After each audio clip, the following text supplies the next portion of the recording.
Ambassador Malcolm Kellis had rehearsed this moment 1,000 times, not in echoing simulation chambers, but in the quiet desperation of sleepless nights, as his mind projected holographic images of alien faces against the cracked ceiling of his war-scarred apartment on Earth. Now those imagined faces were real. Polished chrome met sunlight as the Federation shuttle docked, and a wave of vertigo threatened to overcome him. This wasn't the climax of his diplomatic career. This was the precipice. The hatch hissed open, and reality eclipsed imagination. A delegation waited, a vibrant menagerie of forms that put Earth's biodiversity to shame. But it was the first speaker who drew his gaze. Rytok, an imposing alien humanoid whose scaled crest and sharp eyes promised an intellect that had navigated galactic politics for centuries. Rytok stepped forward and greeted the ambassador with a warm smile. "Ambassador Kellis," he began, "welcome to the heart of the Galactic Federation. I am first speaker Rytok, and it is my honor to usher you into this new era of partnership." Kellis extended his hand, and the first speaker grasped it. Kellis felt a jolt as his fingers were enveloped in a four-finger clasp. This small gesture was learned and practiced until it felt almost automatic. It carried the weight of history, not his personal history, but the weight of humanity's chaotic birth into interstellar society. They were a species defined by a war they hadn't wanted, yet their desperate ferocity had caught the galaxy's attention. Could he leverage that reputation into respect? Could he transform fear into acceptance? "It is an absolute pleasure to finally meet you, First Speaker Rytok," Kellis replied, keeping his voice steady despite the whirlwind of emotions that threatened to overwhelm him. Rytok inclined his scaled head, his eyes unreadable. "The pleasure is ours, Ambassador. Earth's unique circumstances have made your arrival a highly anticipated event within the Federation. I trust your journey was a comfortable one?" Kellis knew this was more than just polite small talk. It was an opening for him to either deflect the tension with diplomatic pleasantries or to address it head-on. A gamble, but he'd never been one to back down from a calculated risk.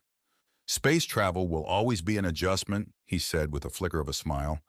"But comfortable is not the word that springs to mind when entering the heart of galactic civilization for the first time. Exciting, humbling, even a bit daunting, those would be more accurate." Rytok's iridescent crest tilted ever so slightly, a gesture Kellis couldn't quite decipher. A sign of intrigue? Amusement? "Honesty is a quality the Federation values, Ambassador. Now," he gestured to an awaiting delegation of various species, "allow me to introduce you to your temporary accommodations. Then we will begin the formal welcoming procedures." Relief mixed with a hint of apprehension washed over Kellis. The diplomatic chess match was officially underway. The quarters provided for the human delegation were not simply luxurious. They hinted at meticulous planning. Spacious rooms held furnishings that subtly adjusted to human proportions. The replicator was pre-programmed with Earth cuisine preferences, and the viewports offered not just stunning nebula views, but also a direct line of sight to a small, blue-green planet that reminded Kellis of home. "They're trying too hard," Anya muttered, her ever-present vigilance evident in her sharp gaze as she surveyed Kellis's spacious room. Sergeant Lee is already gushing over the four-course meals in his luxurious quarters. Kellis didn't need to ask who they were. It was a testament to the Federation's intelligence network, a gesture of goodwill and a constant, unspoken reminder that they were being watched and scrutinized. Every action would carry far more significance than intended.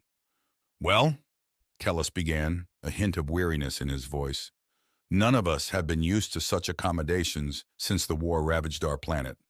He turned from the viewport, fixing Anya with an empathetic and resolute look. "Maybe we should allow ourselves this, Captain, at least for now. A bit of respite and to show our hosts that we appreciate their gesture." Anya's frown deepened, a flicker of disapproval crossing her face before she gave a stiff nod. "Understood, sir." As she left, Kellis couldn't shake the feeling that this battleground of plush carpets and attentive room service was just as treacherous as any war zone they'd ever faced. Every action would carry far more significance than intended. It was time to start playing this game strategically. The first few days were a whirlwind of protocol lessons and diplomatic intricacies that paled in comparison to the delicate dance he was truly here to perform. It wasn't just manners, it was perception. Every sidelong glance, every whisper overheard in 100 alien tongues. They were all data points, clues on how these established powers were evaluating his species, humanity. Kellis leaned heavily on his training and practiced affability. Yet his keen eyes missed nothing. The awe-tinged curiosity, the cautious smiles that flickered away too quickly, and more worryingly, the shrewd gazes that lingered just a shade too long on Captain Petrova and her security detail, assessing the honed danger they projected. It was a constant, silent reminder that, for all their attempts at diplomatic finesse, humanity was still seen as a potential weapon, not just a partner. Days turned into a strange limbo. There were lavish receptions where the food was as exotic as the guests, and the practiced smiles felt like armor against the unspoken questions that shimmered in the air around them. There were inquiries about the Thrax War, masked as a polite curiosity, but always with a glint of assessment that Kellis couldn't ignore. He was tempted to lean into their fears, to paint humanity as the hardened warriors who had repelled an existential threat, using the opportunity somewhat as a subtle intimidation tactic. But he knew that path led to isolation, turning them into a force to be feared, not trusted. Instead, he focused on shared ideals of Earth's long history of overcoming internal conflicts and striving for unity. A fragile unity, but aspirational nonetheless. It wouldn't be enough. He needed leverage, and the answer lay with Captain Petrova's stoic figure. Her presence was a welcome relief of protection, but it also constantly reminded him of his lack of battlefield experience. Yet, he couldn't deny her value as an unsaid bargaining chip. One evening, he requested her presence in his quarters, and something in his tone tightened the set of her shoulders as she entered. "Captain," he began, choosing his words carefully, "I need your expertise. Not your soldier skill, but your insight." He saw suspicion flicker in her gaze, but pressed on. "The Federation sees us as warriors, some with grudging respect, others with fear. We need to change that perception. Show them that we aren't just a weapon, but a civilization of depth and adaptability." "How do you propose we do that, sir?" Anya countered, her skepticism clear. "Demonstrations," Kellis said. "Strategic drills conducted with Federation units. Not shows of force, but exercises in cooperation. Show them our discipline and tactics, but frame it all as collaboration, sharing knowledge for the common good." Anya's silence stretched uncomfortably long. Finally, she spoke. "Sir, with all due respect, if you think some fancy parade drills will erase their wariness, then you're more naive than I feared." Her bluntness stung, yet a small part of him admired her audacity. "Captain," he said, his voice hardening slightly, "we have no other cards to play. I'm willing to listen if you have a better way to gain the Federation's trust."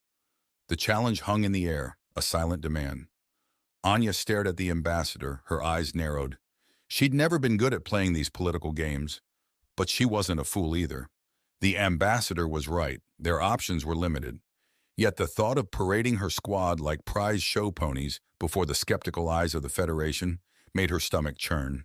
"Sir," she began, choosing her words with the same care she used to calculate firing trajectories, "there's a difference between cooperation and letting them poke and prod at our defenses and figure out our weaknesses. Captain, every race with a Starfleet does precisely that. Analysis, strategic theorizing. It's not just a military practice. It's how civilizations survive among the stars. We can't pretend we're an exception." Kellis's voice held an edge of frustration that mirrored her own. "Then we might as well paint a target on our backs," Anya retorted, unable to keep the anger from her voice. "Or," Kellis countered, his tone taking on a deliberate calm, "we turn that target into a shield. Captain, you fought on the front lines against the Thrax. You understand their ruthlessness. Do you honestly believe every species in the Federation possesses Earth's hard-won cunning? That they wouldn't benefit from our knowledge if offered in the right way?" A flicker of doubt, a begrudging admission, pricked at Anya's defenses. The ambassador wasn't stupid. She was just maddeningly focused on a bigger picture she struggled to grasp. "And what exactly is this right way you envision?" she asked, more out of resignation than genuine curiosity. Kellis let loose a thin, calculated smile that sent a chill down her spine. "That, my dear captain, is where you come in. If you would be so kind as to design the drills, I would be ever so grateful." Days turned into a blur of planning sessions, simulations, and tense negotiations with Federation tacticians who treated Anya's squad less like allies and more like exotic specimens to be dissected. She gritted her teeth, channeling her frustration into the meticulous design of joint exercises that were just flashy enough to impress but deliberately withheld Earth's true edge, the desperate maneuvers born of survival instinct.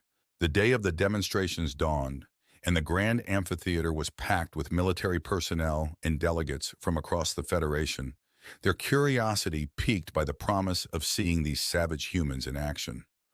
Anya stood stoically beside Ambassador Kellis, her gaze raking over the assembly. She saw a reflection of the wary fascination she'd witnessed countless times before. But there was a new flicker as well, a hungry anticipation for the spectacle to come. The drills were a masterpiece of controlled chaos. Human and Federation forces intermingled seamlessly, showcasing synchronized tactics and counter-tactics honed in their battles against the Thrax. Yet it was the moments of calculated improvisation that made the crowd gasp, the split-second adaptations that no simulator could have predicted. Those flashes of battle-born brilliance sent a ripple of unease and something like respect through the Federation observers. In the end, as the final simulated threat was neutralized with a flourish, applause filled the amphitheater, a genuine sound, not just polite applause. Ambassador Kellis beamed, and for the first time Anya saw in him not just a diplomat, but a gambler who just hit the galactic jackpot. With her squad finally granted some hard-earned revelry that evening, Anya retreated to her quarters and allowed herself a single glass of replicated bourbon. It wasn't victory she tasted, but a shift in the currents of perception. It wouldn't erase their fear, not completely, but she'd chipped away at it, replaced it with a healthy dose of wariness. Not a shield, perhaps, but a weapon no less potent in this vast and complicated galactic arena. Word of their successful demonstrations spread like wildfire. Invitations followed to observe other Federation races' tactics and to consult on defense strategies for vulnerable outposts. The humans were no longer just a curiosity, but a resource. A dangerous resource, yes, but one whose potential value was beginning to outweigh the risk. The vote, when it finally came, still carried tension. But the speeches for exclusion, cloaked in diplomatic concern, were fewer, their voices less confident than before. As the final tally was revealed, relief flooded Kellis, but Anya felt something stranger. A grudging satisfaction that felt distinctly alien for a soldier used to the clarity of battle lines. Perhaps they could forge a place for humanity in this complex game of alliances and power. Not with brute force, but with the kind of cunning that had brought them this far. Ambassador Kellis ascended the steps to the speaker's platform, the weight of history echoing in his footsteps. Before him, representatives of 100 worlds sat in deliberation, their holographic faces glowing like strange constellations. Yet he felt oddly calm. The days of uncertainty were behind him. He'd waged his battles, rolled the dice of galactic diplomacy, and the gamble had paid off. He saw it in their gazes, the lingering traces of wariness, yes, but also a hard-won respect. They understood now. Humanity wasn't a storm to be weathered, but a force to be reckoned with. Chaotic, unpredictable, and possessing the cunning to turn fear into an unlikely kind of power. His voice rang out, not in triumph, but with the quiet confidence of a player who knew the tide had turned. When the final votes were cast, the applause was more than just a polite gesture. It carried a genuine welcome. The margin was slim, mirroring the delicate balance of the Federation itself. A new era had begun, fraught with risks yet brimming with potential. Kellis watched Anya from across the observation deck. The stoic captain, a soldier out of her element in this glittering space station, had been the key to their success, a fact few outside their delegation fully recognized. Yet he saw the unease in her posture, the battle-born instincts ill-suited to this new war zone of diplomatic backrooms and whispered alliances. A pang of guilt flickered through him. He'd used her and her squad as tools in his grand strategy, necessary tools but pawns nonetheless. The morality of it all would plague him in those rare moments of solitude, the ghosts of hard choices whispering in the recycled air of his quarters. He approached her, the view of a distant nebula reflected in his eyes. "Captain," he began, and for once the formality was absent in his tone. "Thank you. What you achieved today, it goes far beyond those drills." Anya met his gaze, suspicion giving way to a flicker of understanding. "It was my duty, sir."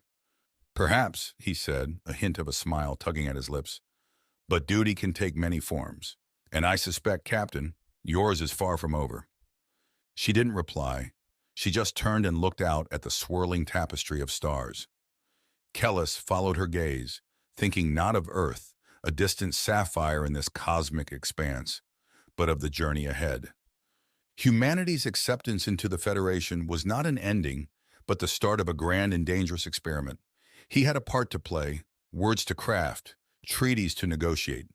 It was a game where victories were transient and alliances could crumble in the blink of an eye. And at the heart of it all, humans, like the stoic captain beside him, were brilliant, unpredictable, and forever teetering on the edge of both greatness and catastrophic self-destruction.